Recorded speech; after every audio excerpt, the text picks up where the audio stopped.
আজ সোমবার বেলা 2:30টায় বঙ্গভবন থেকে একটি সামরিক হেলিকপ্টার শেখ হাসিনাকে নিয়ে যাত্রা করে। এ সময় তার সঙ্গে তার ছোট বোন শেখ রেহানাও ছিলেন। সংশ্লিষ্ট সূত্র জানায়, তারা হেলিকপ্টারে ভারতের পশ্চিমবঙ্গের উদ্দেশ্যে রওনা দিয়েছেন। এরপরেই গণভবনে সাধারণ মানুষ ঢুকে পড়ে।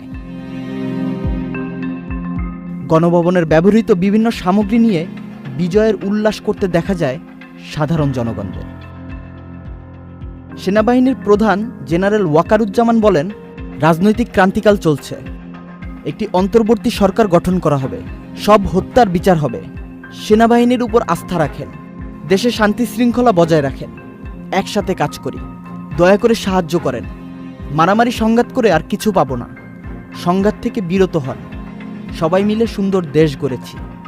বিভিন্ন রাজনৈতিক দলের নেতা ও বিশিষ্ট ব্যক্তিদের সঙ্গে সেনা সদর দপ্তরে এক বৈঠক হয়েছে। সেনাবাহিনীর